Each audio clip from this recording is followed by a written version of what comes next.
Fruit juice मुळे एक सर्वसामान्य व्यक्तीला काय रिझल्ट आला आहे, आजाराने ते कुठल्या आजाराने त्रस्त आहे आणि अमृत ज्यूस घेतल्यानंतर आणि अमृत ज्यूसचा कोर्स केल्यानंतर काय फरक पडला आपण त्यांच्या मुखातूनच ऐकू.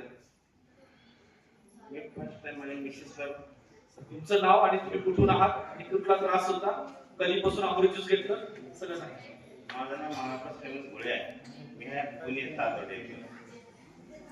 पहिलं माझ्या मिसेसने मी ट्राय केलं, त्याचं मायग्रेन कमी झाल्यानंतर मी स्वतः चालू केलं.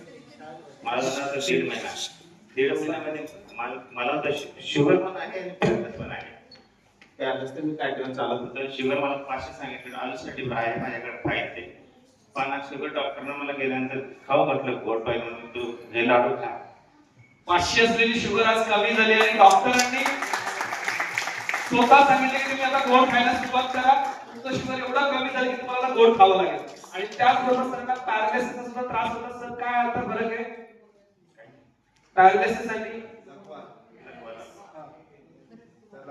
मला उठायला येत नव्हतं, गोड व्हायची मला, मी स्वतः उठू शकतो. एका सरांना पॅरालिसिस म्हणजे लकवा बोलतात त्याला, आणि या लकवामध्ये सरांना काठी घेतल्याशिवाय चालता येत नव्हतं, उठता येत नव्हतं. आज सर स्वतः काठी सोडून आपल्या समोर उभे आहे. एकदा जोरदार टाळ्या दिल्यामुळे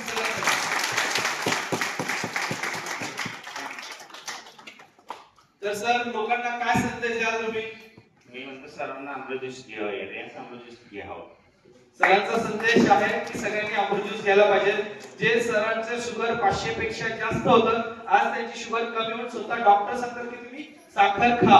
ज्या सरांना पॅरालिसिस मुळे अर्धांगीव झाल्यामुळे उठता येत नव्हतं, बसता येत नव्हतं, चालता येत नव्हतं, आज आपल्या समोर आहे. काठी घेऊन चालायचे, आज बघा ते स्वतः चालतात उद्या विदाऊट काठी.